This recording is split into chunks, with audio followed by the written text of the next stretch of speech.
बिस्मिल्लाहिर्रहमानिर्रहीम। स्टूडेंट्स, आज की हमारी जो डिस्कशन है वो हमारे प्रीवियस लेक्चर की कंटिन्यूएशन है। लास्ट लेक्चर में हमने इंट्रोडक्शन किया था कि इस लैब कोर्स में आपने क्या क्या चीज़ें जो है वो पढ़नी हैं और किस तरह के इंस्ट्रूमेंट्स हैं जिनको हम फ्रीक्वेंटली इस्तेमाल करेंगे। आज उन्हीं में से कुछ इंस्ट्रूमेंट्स की थोड़ी सी डिटेल में डिस्कशन जो है वो हमारे लेक्चर का हिस्सा है। तो आज का हमारा लेक्चर है understanding of breadboard, calibrating an oscilloscope and colour coding of resistors. तो ये 3 पार्ट्स पे हमारा आज का लेक्चर जो है वो मुश्तमिल है। तो बारी बारी हम इन तीनों चीज़ों को देखेंगे कि पहले देखेंगे ब्रेडबोर्ड क्या है, उसकी वर्किंग जो है वो किस तरह से है, किस तरह से उसके कनेक्शंस जो हैं वो वर्क करते हैं, उसका बैकग्राउंड क्या है। तो चलें शुरू करते हैं ब्रेडबोर्ड से कि एक ब्रेडबोर्ड कैसे काम करता है। सो ब्रेडबोर्ड पे आप देख सकते हैं कि डिफरेंट तरह की स्ट्रिप्स मौजूद हैं। साइड्स पे जो स्ट्रिप्स आपको नज़र आ रही हैं, अगर आप मेरे कर्सर पे फोकस करें, इनको पावर रेल्स का नाम दिया गया है। आमतौर पे ये इनपुट पावर देने के लिए इस्तेमाल की जाती हैं। पावर रेल्स ये टॉप पे है और बिल्कुल बॉटम पे जो आपके पास टर्मिनल्स आपको नज़र आ रहे हैं, they are called power rails. और ये जो सेंट्रल स्ट्रिप्स हैं, these are usually to make electrical connections, so that's why they are called electrical contact strips. ये इसकी जनरल ज्योमेट्री है, स्पेसिफिक स्पेसिंग है लाइंस के दरमियान में। वो यहाँ पे आप देख भी सकते हैं, मेंशन किया है कि 2 कंसेक्टिव लाइंस के दरमियान जो है वो कितना फासला रखा गया है, ठीक है, और 3 कंसेक्टिव लाइंस के दरमियान में कितना फासला है, और 2 स्ट्रिप्स के दरमियान कितना डिस्टेंस है। तो नाम से आप पोजीशन को मेंशन कर सकते हैं, नंबरिंग भी कर सकते हैं। जैसे कि आप यहाँ पे देख सकते हैं इलेक्ट्रिकल जो स्ट्रिप्स हैं, कॉन्टैक्ट स्ट्रिप्स, इसकी नंबरिंग की गई है 1 2 3 4 5 6। और इनकी जो टर्मिनल्स हैं इनको ABCDEFGHIJ के नाम से जो है वो लेबल किया गया है।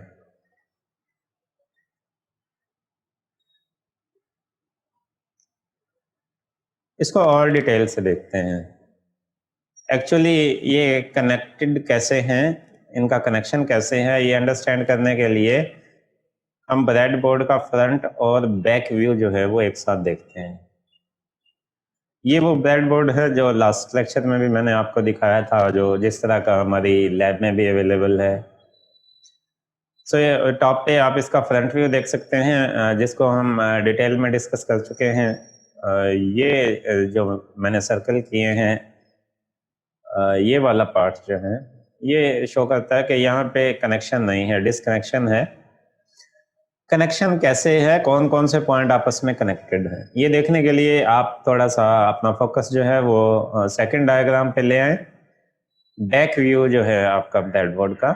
सो ये अगर आप देखें, पावर रेल्स को देखें, तो ये जो है मेरे कर्सर पे आप फोकस करते जाएं, दिस वन, ये पावर रेल है। ये सारी की सारी एक मेटालिक स्ट्रिप के जरिए आपस में कनेक्ट है। तो इसके ऊपर जितने पॉइंट हैं वो सारे एक दूसरे के साथ कनेक्टेड हैं।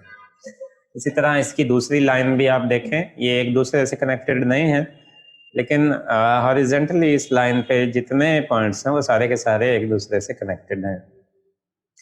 तो पावर सोर्स से लेने के लिए और सोर्स से जो पावर आई है उसको डिफरेंट प्लेस पे कंपोनेंट्स को प्रोवाइड करने के लिए, इनपुट प्रोवाइड करने के लिए आप पावर रेल्स जो हैं वो आमतौर पे इस्तेमाल करते हैं।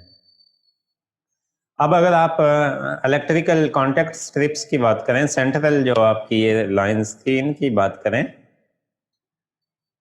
तो इनके कनेक्शन भी आपको मेटालिक स्ट्रिप से हुए हुए नजर आएंगे। तो ये वर्टिकल कॉलम्स की फॉर्म में आप देखें, मेटालिक स्ट्रिप्स जो हैं वो अरेंज्ड हैं।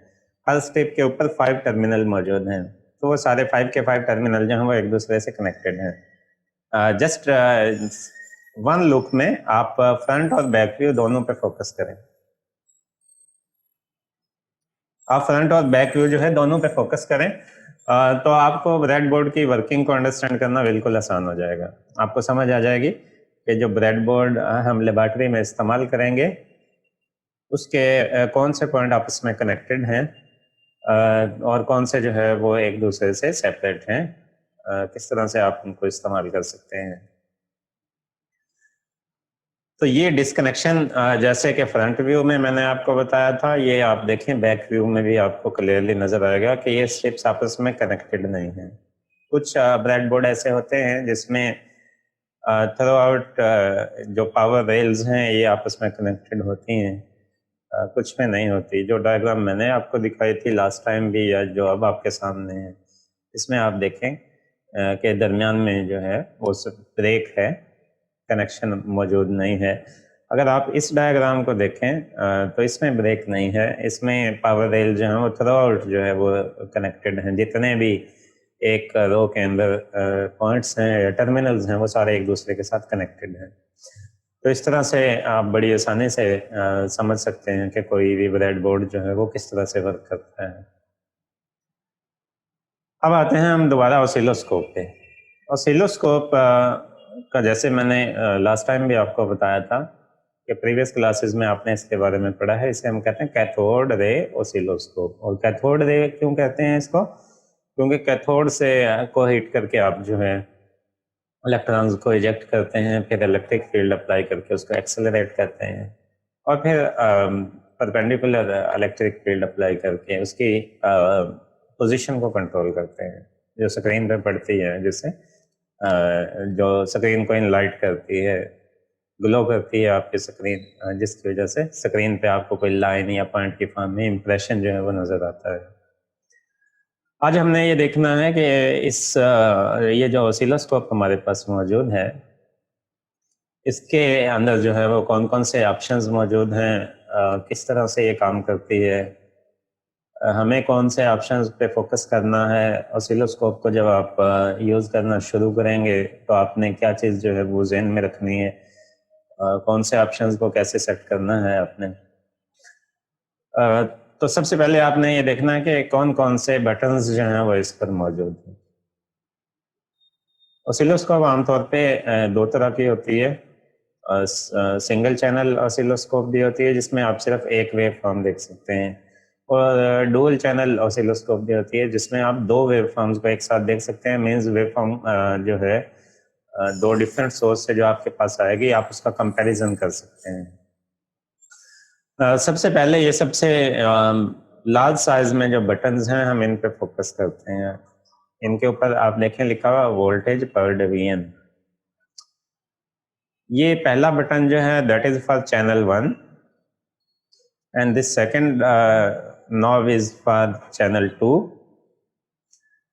और ये नॉब अगर आप देखें या बटन आप देखें तो ये टाइम की सेटिंग है कि ये ऑसिलोस्कोप में इलेक्ट्रॉन मूव कर रहा है, या जो वेव साइकिल मूव करेगा वो कितने टाइम में कितना डिस्टेंस कवर करता है, या उसकी फ्रीक्वेंसी कितनी है। सो फ्रीक्वेंसी की मेजरमेंट भी इससे हो सकती है, एम्पलीट्यूड की मेजरमेंट भी इससे हो सकती है। ये पॉइंट अगर आप देखें तो ये इनपुट टर्मिनल है चैनल 1 का, और ये इनपुट टर्मिनल है चैनल 2 का। तो अगर आप चैनल 1 यूज़ करना चाहते हैं तो जो प्रोब है ऑसिलोस्कोप की, जिसके ज़रिए आपने कनेक्शंस जो हैं वो लेने हैं, उसको यहाँ पे कनेक्ट करेंगे चैनल 1 के साथ। अगर आप चैनल 2 को यूज़ कर रहे हैं तो उसको यहाँ पे कनेक्ट करेंगे। ठीक है, ये वोल्टेज पर डिवीजन बटन्स के ऊपर जो आपको स्मॉल बटन्स नज़र आ रहे हैं, रोटेटिंग बटन्स जो हैं, ये माइनर एडजस्टमेंट के लिए होते हैं। ठीक है, इसी तरह ये आप टॉप पे अगर माइनर बटन देखें तो इसके ऊपर इंटेंसिटी लिखा हुआ है, तो ये जो लाइट बीम हमें नज़र आएगी स्क्रीन पे, आप उसकी इंटेंसिटी को एडजस्ट कर सकते हैं। इसके नीचे आप फोकस का बटन देख रहे हैं, then you can set its focus. ये जो आपके पास लाइन नज़र आएगी ग्राउंड को जब आप देख रहे होंगे, तो उसकी पोजीशन, वर्टिकल पोजीशन जो है वो उसको एडजस्ट किया जा सकता है। फॉर चैनल 1 आपके पास ये बटन है, और फॉर चैनल 2 आपके पास ये बटन है। तो इसको मूव करके आप लाइन की पोजीशन को अप एंड डाउन जो है वो एडजस्ट कर सकते हैं। हॉरिजॉन्टल पोजीशन के लिए आपके पास ये बटन मौजूद है, इसमें ये वेरिएबल जो नॉब है ये बुनियादी तौर पे कंट्रोल की जाती है इसके नीचे जो पुश बटन मौजूद है।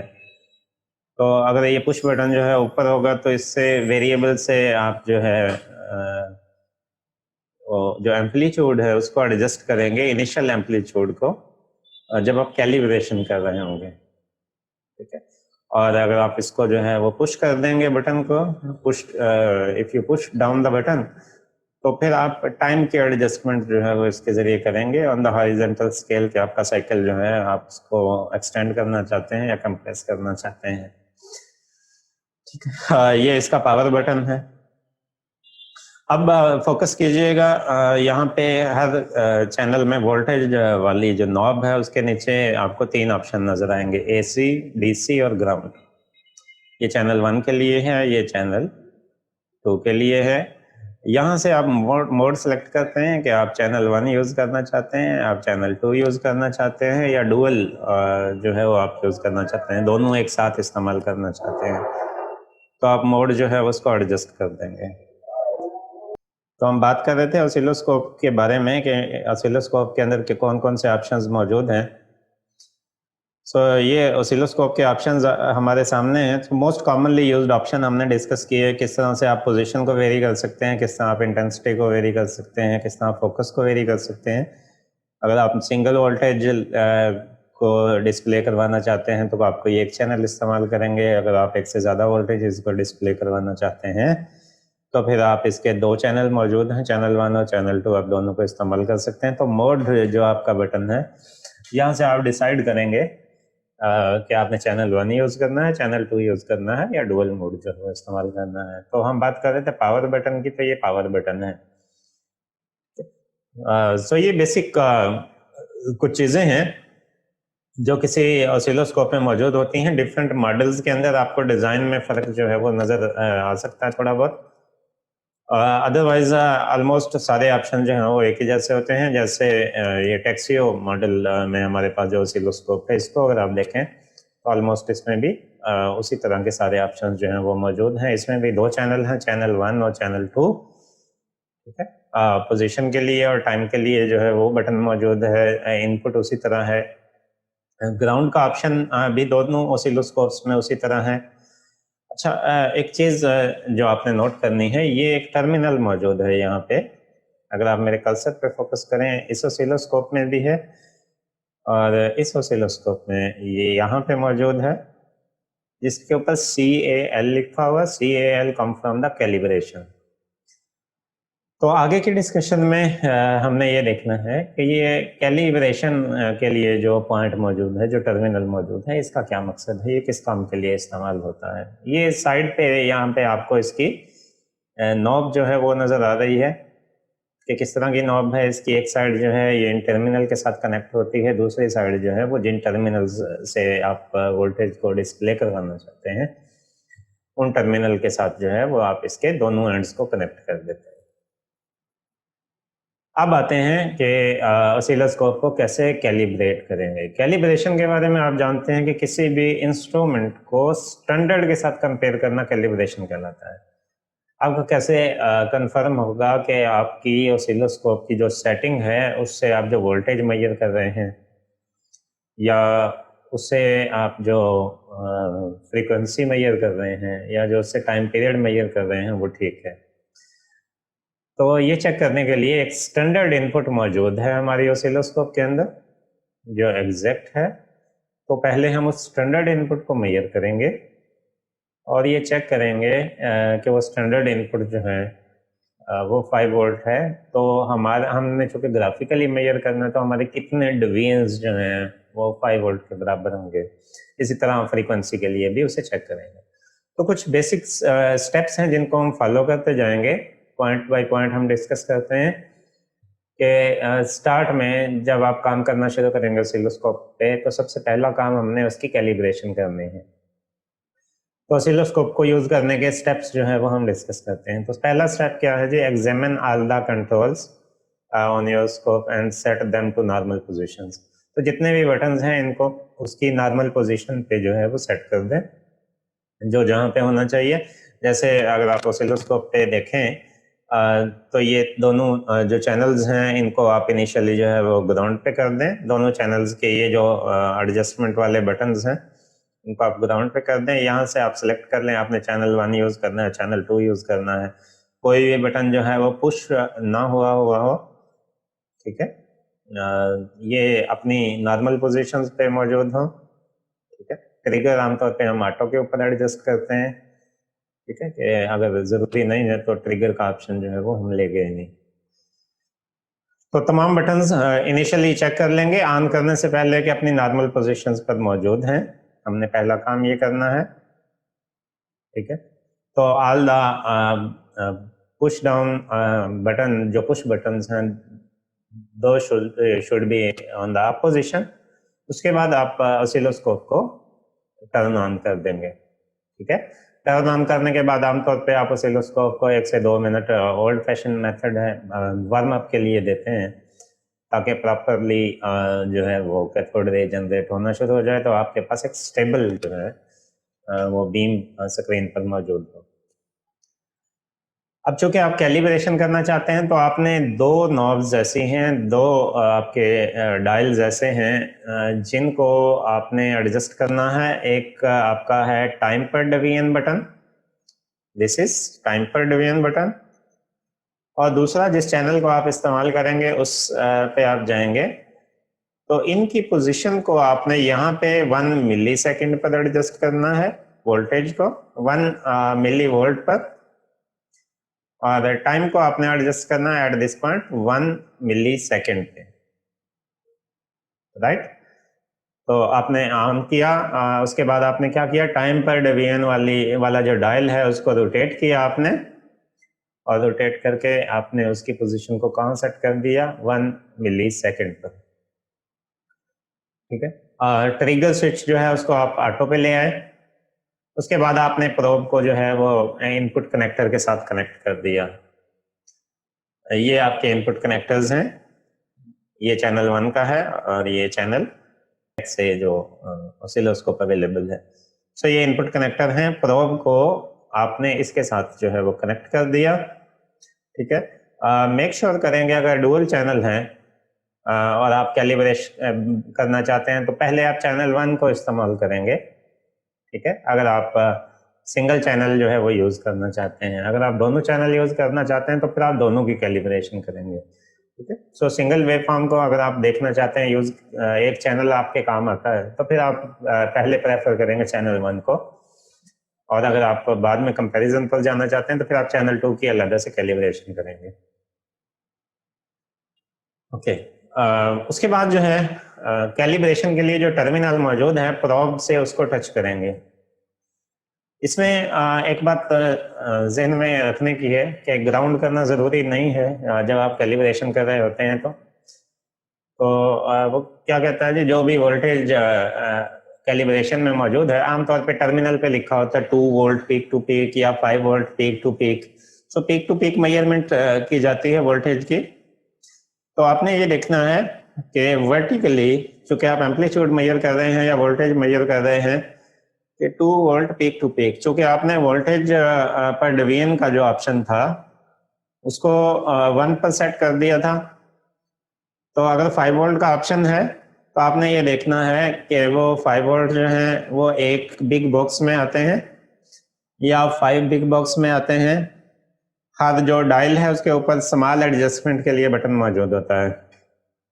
माइनर एडजस्टमेंट्स जो हैं वो साइड पर मौजूद जो कैलिब्रेशन वेरिएबल जिसके ऊपर लिखा होता है बटन उससे भी की जा सकती है।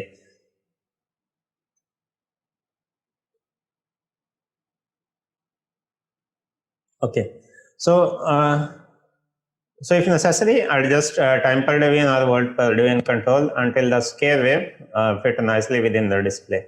So उसके ऊपर जो फाइन कंट्रोल है उससे उसको एडजस्ट करेंगे ताकि प्रॉपरली जो है आप उसको एडजस्ट कर सकें। बॉक्स के अंदर समटाइम ये होता है कि एक बॉक्स में आप उसको रखना चाहते हैं, उसकी जो वैल्यू है वो स्लाइटली अबव आती है या स्लाइटली बिलो आती है। सो माइनर एडजस्टमेंट करके आप उसकी वैल्यू को स्लाइटली कम या ज़्यादा कर सकते हैं। तो आपके पास एक स्टैंडर्ड सेट हो जाएगा कि आपका एक लार्ज बॉक्स जो है वो इतने वोल्ट के बराबर है। मिसाल के तौर पे 2 वोल्ट पीक टू पीक आपने वहां से रखा था और यहाँ पे इस तरह की वेवफॉर्म आ गई है। तो इन दैट केस आप देखें 1 2 3 4 बॉक्सेस के अंदर जो है वो आपका 2 वोल्ट है, तो आपका एक जो बिग बॉक्स है वर्टिकल एक्सिस के अलॉन्ग ये हाफ वोल्ट के बराबर होगा। अगर आप 2 volt peak to peak calibrate कर रहे हैं तो वो स्टैंडर्ड है, जितना भी होगा वो हर ऑसिलोस्कोप के ऊपर मेंशन होता है। किसी पे 2 वोल्ट पीक टू पीक होता है और किसी पे 5 वोल्ट पीक टू पीक होता है। ठीक है, तो उस हिसाब से जितना होगा उसको आप जो है वो ग्राफिकली भी एडजस्ट कर लेंगे और दोनों में कोरिलेशन बना लेंगे कि एक लार्ज बॉक्स जो है वो कितने वोल्ट के बराबर है। इसी तरह आप साइकिल का टाइम देखेंगे, एक साइकिल का टाइम पीरियड कितना है, और चूंकि आपने टाइम पर डिवीजन को जो है वो 1 मिली सेकेंड पे एडजस्ट किया तो मिली सेकेंड में आपके पास जो है वो टाइम आ जाएगा। ठीक है, तो आप उसको भी एडजस्ट कर लेंगे कि टाइम की कैलिब्रेशन भी आप करना चाहें तो उसको कितने बॉक्सेस में फिट करें। 1 मिली सेकेंड जो उसकी फ्रीक्वेंसी है आमतौर पे डिपेंड करता है फ्रीक्वेंसी कितनी है। अगर आप सिग्नल जनरेटर से ले रहे हैं तो वेरिएबल ले सकते हैं, और अगर आप जनरली जो है लाइन से ले रहे हैं तो 50 हर्ट्ज उसकी फ्रीक्वेंसी है, तो उसका टाइम पीरियड जो है उसका रेसिप्रोकल लेके आप कैलकुलेट कर सकते हैं। अब ये मेरे पास चैनल 1 पे मैंने जो है वो प्रोब को कनेक्ट किया है। ठीक है, और प्रोब का जो एक्टिव टर्मिनल है उसको ये देखिएगा, मैंने कैलिब्रेशन वाला जो टर्मिनल है उसके साथ कनेक्ट कर दिया है। ये चैनल 1 पे प्रोब लगाई है और ये इसे कनेक्ट कर दिया है। यहाँ से मोड चैनल 1 पे फिक्स कर दिया है। इंटेंसिटी और फोकस आप एडजस्ट कर सकते हैं ताकि आपकी विजुअलाइजेशन जो है वो अच्छी हो, जिस तरह की आपको कंफर्टेबल फील होती है। ये बटन आमतौर पे आप 1 पे रखते हैं, यहाँ पे आपको 0.5 पे नजर आ रहा है। नो मैटर, आप इसको बाद में एडजस्ट कर सकते हैं। यहाँ पे देखें ये जो बटन है इसको मैंने ग्राउंड पे रखा हुआ है अभी, इसीलिए आपको स्ट्रेट लाइन स्क्रीन पे नजर आ रही है।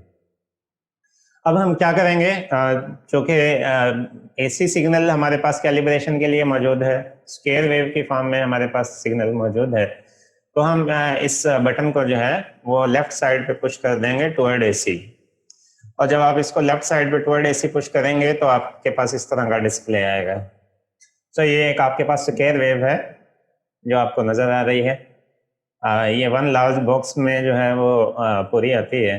इसकी एडजस्टमेंट आप कर सकते हैं, अगर नहीं पूरी आ रही तो आप उसे एडजस्ट कर सकते हैं। सो ये जो ऑसिलोस्कोप है इसमें peak to peak voltage 5 volt है। सो 1 स्मॉल डिवीजन आपकी जो है बल्कि 2.5 डिवीजन जो है वो आपकी 5 वोल्ट के बराबर हो जाएंगी, क्योंकि यहाँ से आपने जो है वो इसको 0.5 पे रखा है। हम इसको 1 पे रख सकते थे, अगर इसको 1 पे रखें तो ये वेवफॉर्म बहुत छोटी हो जाती है। ठीक है, तो उसको व्यू करना ज़रा मुश्किल था, तो इसलिए मैंने इसको 0.5 पे रख के जो है वो किया है। अगर इसको 1 पे करेंगे तो वो 2.5 बॉक्स में जो है वो फिट आ जाएगा। ठीक है, तो आपका 2.5 स्मॉल बॉक्सेस जो हैं वो 5 वोल्ट के बराबर हो जाएंगे। तो आप इसको फर्दर डिवाइड कर लेंगे कि एक स्मॉल बॉक्स जो है वो कितने वोल्ट का बनता है। फिर आप किसी भी, आप कैलिब्रेशन हो गई है, आपको पता चल गया आपका 1 स्मॉल बॉक्स जो है वो कितने वोल्ट के बराबर है, या आपका 1 कैपिटल बॉक्स जो है वो 10 वोल्ट के बराबर हो गया आपका। ठीक है, तो 1 स्मॉल बॉक्स आपका 2 वोल्ट के बराबर हो गया यहाँ पे। तो इस हिसाब से आप कोई भी मेजरमेंट जो है वो बड़ी आसानी से ले सकते हैं इस ऑसिलोस्कोप से। सो कैलिब्रेशन की वैल्यू कितनी है, आपने कितने बॉक्सेस के अंदर उसको फिट किया है, ये डिपेंड करता है आपकी ऑसिलोस्कोप पे जिसको आप इस्तेमाल कर रहे हैं। तो इस तरह इसमें स्मॉल वेरिएशन जो है वो हो सकती हैं। सो अगर ज़रूरी हो तो आप इसकी वर्टिकल पोजीशन जो है उसको एडजस्ट कर मूव कर सकते हैं ताकि आप सही तरह से मेजरमेंट ले सकें, क्योंकि आपने ग्राउंड सेंटर में रखा था। तो अगर आप एग्जैक्ट मेजरमेंट थोड़ा सा ऊपर करके भी इसकी जो है वो नेगेटिव पीक जो है उसको सेंट्रल लाइन पर रख लें तो रीडिंग लेना ज़रा आसान हो जाएगी। अगर आप ऐसा करने में कामयाब हो गए हैं तो कांग्रेचुलेट योरसेल्फ, आपने बेसिक कर ली है। आप ऑसिलोस्कोप को अब यूज़ करने की पोजीशन में हैं। तो किसी भी इनपुट वेव फॉर्म को अगर आप अब देखना चाहते हैं तो जस्ट प्रोब को कैलिब्रेशन से हटाएंगे और अपने सर्किट के साथ कनेक्ट कर देंगे तो उसकी वेव फॉर्म आपको नज़र आ जाएगी, जिसको आप आसानी से मेजर कर सकते हैं। ये हमारी कुछ डिस्कशन थी ऑसिलोस्कोप के इस्तेमाल के बारे में। आज की हमारी आखिरी डिस्कशन है कलर कोडिंग के बारे में। रजिस्टर के ऊपर आपको डिफरेंट कलर के बैंड्स जो हैं वो नज़र आएंगे, जो कि बुनियादी तौर पे मेंशन करते हैं कि ये जो रजिस्टर जिसे आप इस्तेमाल कर रहे हैं इसकी रेजिस्टेंस कितनी है। ठीक है, तो 4 बैंड्स भी होते हैं, 5 बैंड्स भी होते हैं, 6 बैंड्स भी होते हैं। आमतौर पे जो सेंट्रल 3 बैंड्स होते हैं, they usually show you, you count from the left side. So पहले जो 2 बैंड्स हैं उनका कलर देखेंगे और कलर के हिसाब से ये आपके पास टेबल मौजूद है, डिजिट्स मौजूद हैं, वो डिजिट्स वैल्यू हम इस्तेमाल करेंगे। जैसे पहला येलो है तो येलो का डिजिट आप टेबल में देखें तो 4 है। सो इससे रिलेटेड आप पहला जो नंबर उठाएंगे और उसको एज इट इज जो है वो नंबर को लिख देंगे। सेकंड बैंड को देखेंगे, उसका कलर क्या है, उसको उसका नंबर भी उठाएंगे, उसको एज इट इज लिख देंगे। थर्ड बैंड को जब आप देखेंगे तो उसका जो नंबर है उतनी जीरोज प्लेस करेंगे। ठीक है, तो ये मल्टीपल के लिए है बुनियादी तौर पे। इसमें आमतौर पे राइट मोस्ट साइड पे गोल्ड और सिल्वर कलर का बैंड आमतौर पे आपको नजर आता है।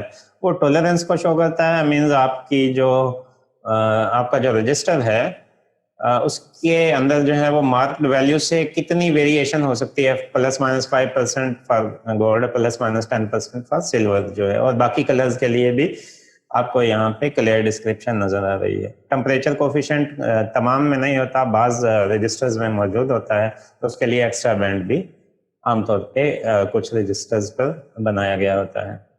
अब हम एक कैलकुलेशन करके देखते हैं। मिसाल के तौर पे, एग्जांपल के तौर पे, ये आपका एक सिंपल फॉर्मेट है। डिजिट, पहला डिजिट, दूसरा है जो है उसका भी डिजिट, और तीसरा जो आपके पास बैंड है वो मल्टीप्लायर के लिए इस्तेमाल होगा। तो पहले के कलर की वैल्यू दूसरे के कलर की वैल्यू मल्टीप्लाई बाय 10 पावर जो थर्ड कलर है उसकी वैल्यू उतनी जीरो जो है वो आप प्लेस कर देंगे। That will be your resistance in ohms. ठीक है, फॉर एग्जांपल पहला बैंड येलो है, दूसरा वायलेट है, तीसरा रेड है।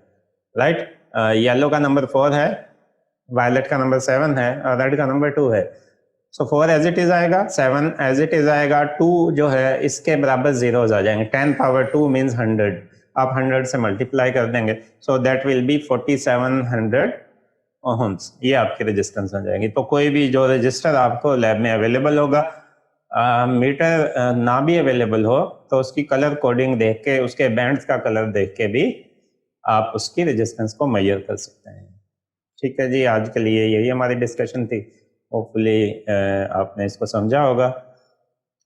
Thank you very much for your interest in the meeting.